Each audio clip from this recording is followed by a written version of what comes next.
Wasn't planning on meeting everybody until game time today. It's a little bit early, but I've been up early doing a lot of stuff. Actually, starting one of not starting, restarting one of the businesses, which has been, um, well, everything's been difficult to do, in my opinion, under the last administration. Excuse me. This this stream might upset some of you, but it's kind of, I don't know if the word is ironic, that I recently decided that I no longer want to work in hotels. I no longer want to work in hospitality. I've been doing it since I am 14 years old. I'm 49 years old now. Just had a birthday this week, or excuse me, last week.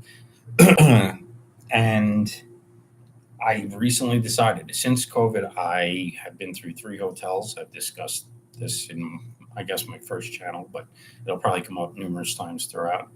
I'm also just starting this channel, so it's kind of practice because nobody's really watching, but I still feel it's relevant. Everything's relevant, and for future reference for everybody else. So basically, I decided to stop working in hotels. Now, a few weeks ago, I went to work one day, and it's a Saturday night and or Friday night, and it's going to be Friday and Saturday. Very nice gentleman, either Friday and Saturday or Saturday and Sunday, came to work. He trained for working in the kitchen for about an hour. He's cooked before, so it shouldn't be a problem. They also had somebody on call, so he could call them if he needed to know about a recipe or anything that came in. But the problem here is he didn't speak any English at all, zero. Now, yes, I have Google Translate, but I'm busy. We're If you're up at the bar, you're supposed to be at the bar, and send tickets to the kitchen, or if you're a server, right, you send tickets to the kitchen. If they can't read English, they don't know what the menu is, they never trained on the menu, and you can't discuss it quickly, it's absurd. There's no way this is going to work. But this is, unfortunately, seems to be in this most recent hotel a common theme. Half of the people that work there speak zero English. They're very nice. I like them. We get along. Zero English, I'm probably exaggerating, but remarkably little. And the small amount that they do doesn't necessarily coincide with the job that they're doing. So this becomes clearly an issue. Now, I just happened to see this today, just after 9 p.m. and on what seemed like any other Tuesday night. I don't know what the rules are or how this works, but then more vehicles. basically what they're saying is that a hotel in Denver got raided,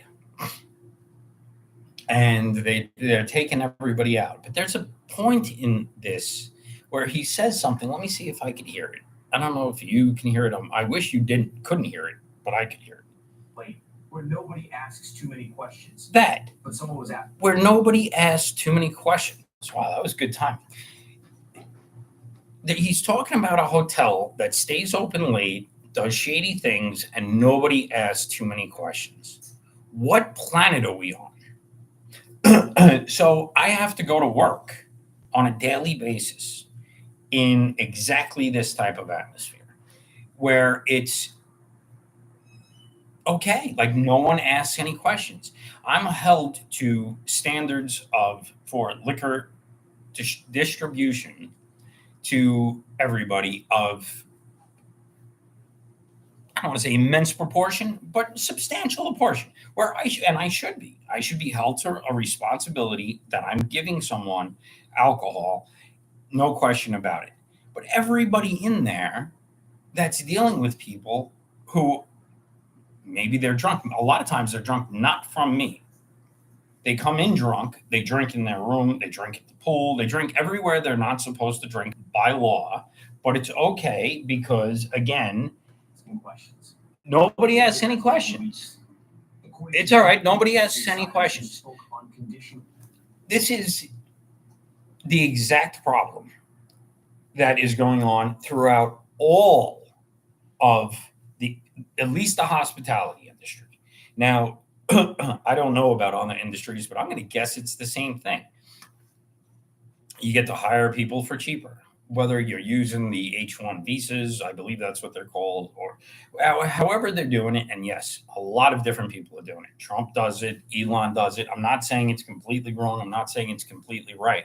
But what is not right is doing it shady under the table, and even under the table. What about the employees that work here that are American, that speak English? So I have my physical being is compromised on a continuous basis in the hotels. My emotional being is beyond the point, but as we get through this channel, I'll go back. There'll be stories. There's going to be lots of stories. I have lots of stories. I have 30 years of bartending. So currently, where I work, half the people don't speak English. Now I'm lying. I'm lying. I take that back. But the point is, they are not.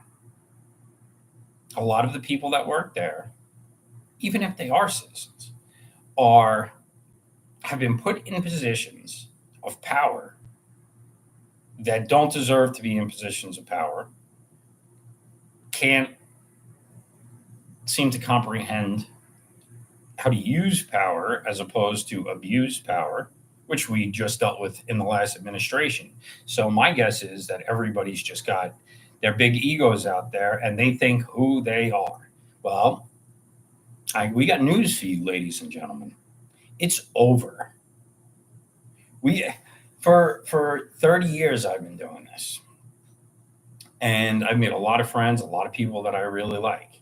But I've watched 100% an invasion of our country. It's an underbelly invasion throughout. And look, I believed, and I still believe for a long time, that there are certain situations that you just allow. You just let it go. People like this, sort of, but not like this. We've gotten to a point where we let everything go except for the people that are born, raised, and have the ethics of the American people, the morals of the American people. And I'm tired of it. I'm sorry, I'm tired of it.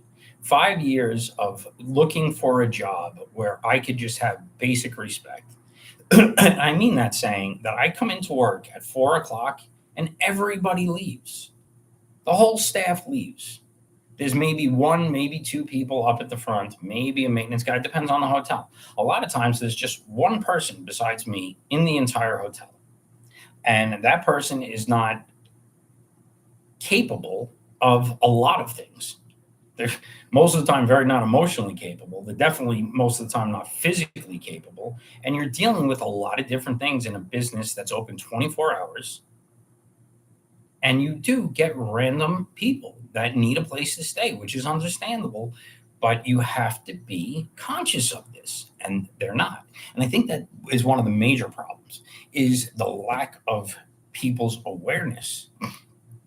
I talked about this yesterday. There's a lot of, if this happens, then I have to do this. In circumstances, I'm sure it's like this with law enforcement, fire, but virtually everything. But of course, in even bartending, but a lot of it has to do with the way someone else acts. So you really get to understand people, facial expressions, you get to understand demeanor, you get to understand the way the human being interacts. And then you get to see how they interact as the prefrontal cortex basically off. So then what that means is the decision making part of your brain gets shut off. So how are you supposed to make educated decisions? Can't. Makes it hard. But you see this gap between consciousness and basically unconsciousness. I've heard it called the 1,000-mile stare. I like that. It's like when you're looking at somebody and they're looking right through you. Now, there's people like this that will look right through you. My manager currently is this way. I'll have a discussion, not as intricate as this one, but I'll have a discussion, a very simple discussion, and I get the 1,000-mile stare, meaning to me that she's either drunk, which she's not, or she doesn't comprehend what I'm saying. The prefrontal cortex is not working at that point. That's a problem. So I think the audio part of this is where they really get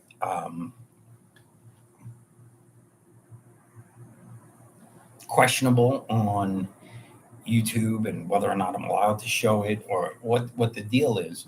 But this is basically it's ICE going into Denver into a hotel, and what they're doing is checking to see who is legal and who is not. And my point here is that what is okay on a small level, or because you have empathy, and I understand empathy, and a lot of people have empathy, especially when you're young, because unfortunately, seemingly you just don't understand or are unconscious. You can only have so much empathy until it becomes destructive. This is destructive. All of our jobs in this country are questioned on a daily basis because they could have somebody that doesn't speak English come in and do my job. Have you noticed? Anybody been to a hotel? I drove cross country back and forth a couple weeks ago and went to about 20 hotels, give or take. And half of the people that were serving me at the restaurant in this country, English is clearly their second language. Now, that shouldn't matter necessarily if they're competent. Not competent. Headset in, having a discussion with other people on the phone while they're trying to take an order for food or for liquor. How are you supposed to, with liquor, keep an eye on the person you're serving? Because you have to be cautious about who you're serving. People are crazy. So, how are you supposed to do this if you're on the phone with someone else behind the bar with the game going on, the TV going on? The hotel that I was in, that this was actually happening, was up in the mountains, and there was literally bears outside. But this person's talking to her sister or something at home. There's bears outside of the hotel, people inside trying to get food, all sorts of crazy stuff going on. She's not interested enough to end the conversation on the phone. Ate my food, left. It's fine. But that's the other thing. We've all accepted the fact that people are terrible at what they do. Terrible. We've accepted the fact. Look, if you're in the job of any job of having communication in this country with other people, you should have a coherent understanding of the language. That's not out of control to say. If I was in another country, say I was in Italy, and I was trying to serve drinks and food at a bar, but I didn't speak Italian or English for that matter. Say I spoke Spanish. Granted, you could kind of make it, but it doesn't make sense because you're going to miss ingredients. You're going to miss little things that don't necessarily translate.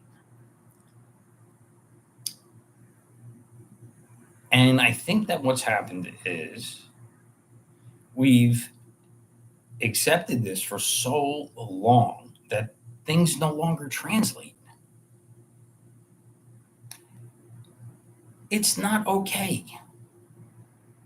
If it's not okay for me to go to another country and work in a hotel there and not be capable and not be competent, it's not okay for you to come here and do it. It's destructive to everything. It's disruptive to the continuous flow of the way things work. You're putting a wrench in it, breaking the chain. Now, if you want to go out and learn and this, that, and the other thing, more power to you. Then come back and fight another day. But the fact that I go to work every day and question whether or not I'm going to have a job because somebody without any skills, after 30 years of doing this, having no understanding of how alcohol affects the body, no understanding about the reality of the hotel, and then putting that person and cannot communicate if something was to happen. Putting that person at the forefront is just foolish.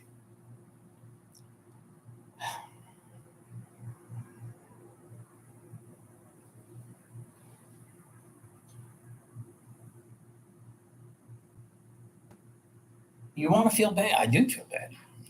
I do feel bad because I'll tell you what, getting arrested is no fun. Nope. The other thing because I was upset about the lockdowns and everything else. Arizona,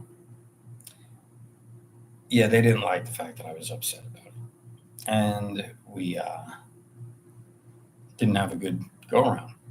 But I have my opinion of the way things are run here. Now it's kind of ironic, right? Because I'm a back the blue type of guy. Not usually this type of blue, but the police blue. I am a back the blue. I have friends that are cops. I'm from New York. Um, a good close. It doesn't matter. Anyway, point is, I back the blue. But there is also a problem with that. We're on two different levels here. So in New York, they find it remarkably okay to demean and talk down and treat pretty much everybody terribly, but police officers and stuff too. I'm sure this is mainly true in a majority of Democratic states. Now I'm in a purple state, so I think that makes it a little more difficult because the reality is they don't know which side we're on either. But you cannot have a legitimate conversation with a police officer if you have any alcohol in your system in Arizona whatsoever. It immediately becomes you are wrong about everything that you say or do, and which is another reason why I have to be cautious on who I serve. Um, but there is no conversation. You're automatically wrong. You're under the influence. You become because they are allowed to give you direct orders. So you could be in the middle of a conversation and he could just say, she could just say, sit down. We're talking here. Who are you talking to? Not recognizing that by not sitting down, being a direct order, you are now have the right to be arrested. Um, Little loophole trick, I guess they use. I don't know, but I've seen it happen. I've had it happen to me. I've seen it happen to sick people at hospitals. Um, it's not right either, right? So everybody seems to be fighting on just one side or the other. I know there's people that try to be in the middle, but the problem is you haven't been on both sides of the coin. See, I'm a red who lived blue and still currently does. Dude, I don't know if I said that correctly. Point is I think a lot of people haven't actually lived both circumstances. I don't mean the political circumstances, really being in the position of financially and job wise more blue collar, and also being in the position and understanding the white collar type of atmosphere.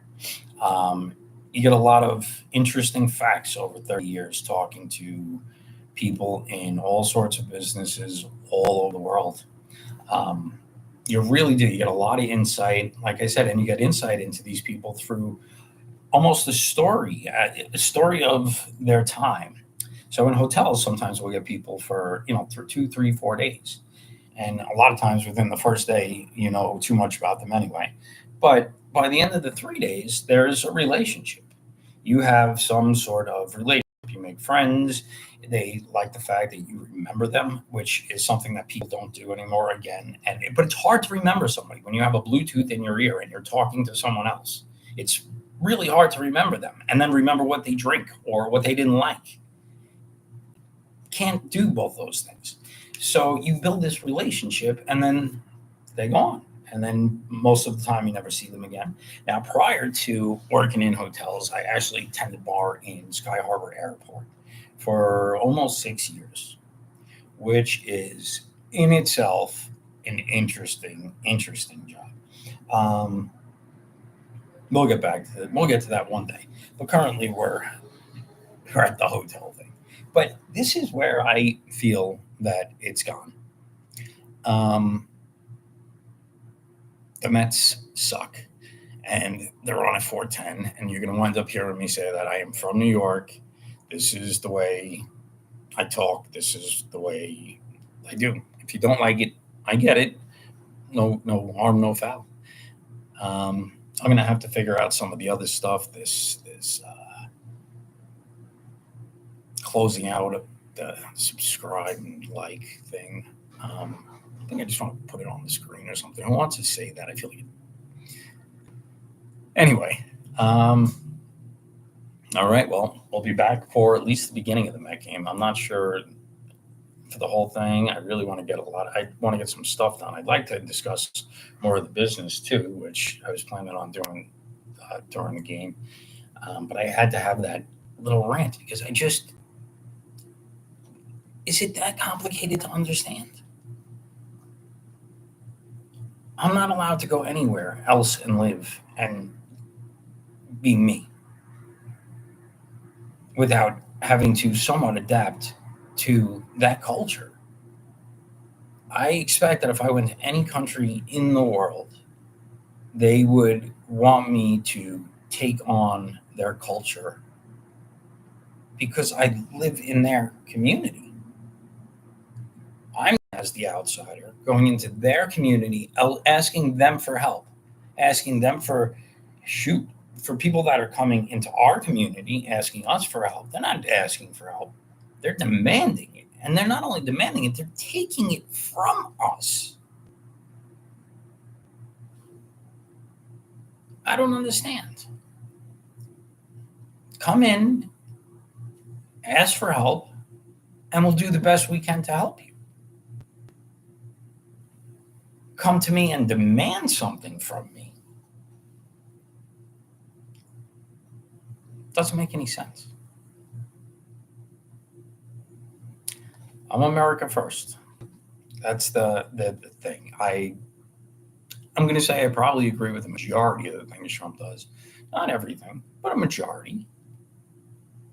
And a majority because of the fact that I literally am America first. Because without this country, there's no freedom at all. There's no freedom here currently. But we were the revolution that got us to where we are now. And this is the next revolution. It's happening. It's happening. And it's because of things like this. And you have like-minded people that you could communicate with. I'm not that crazy for thinking that this is outrageous. I thought I was 5 years ago when it all started. Put me through a whole whirlwind. But the difference is, I reflected. I actually went back. I was like, maybe it is me. Like, am I this, that, the other? What is going? And really put in some effort to try and figure out what's happening, because it's pretty important, I would say. I mean, not just for us here, but literally for the whole world, the entire world. I mean, if they're able to do what happened, and we don't take it back, What do you think's next?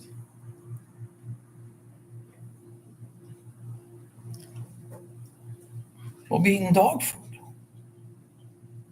That's why I even try to feed him real food. If they're putting all this in our food, imagine what they're putting in our dog's food. And then you go, right? And then you go to the vet. And I don't even blame all the vets and the doctors. They were taught this. And the way our brains work, like the computer, like the AI, it's learning. But it's taking in the information it's given and giving it back. And that's what we've done with our food, with everything else. So I don't blame necessarily the doctors and the vets. They've been taught this way. And hey, I don't know. I don't know. But if they put all that crap in our food to make it more appeasing for us, you think they put things in the dog food taste wise that's more appeasing for them that maybe is not the best? I would think that was the case too. Not just dogs, cats, whatever your thing is. But I don't know. I just think that that's most likely the case. I mean, you have animals that are living a lot less as well. I mean, while they're at the vet all the time, we're giving people surgeries, they're doing this, they're doing that. Oh, that's another one. I'm an advocate for the animals as well. Um, Sister's a big advocate for the animals. She's been doing it a long time. Um, I have more of an understanding, I think, of the evolutionary process and the unfortunate reality of nature. But I do love the animals. So you're going to be seeing, hi, buddy. You're going to be seeing Wrigley. This is Wrigley. I don't know. Can you come up here? Come on. You never jump on Daddy. So I don't know. I never asked him to come up on my lap on the chair before. So probably not. But we will. Wait a second. I forgot. Say hello, buddy. This is my handsome boy, Wrigley. He's a very good boy. He's a very good boy. So back to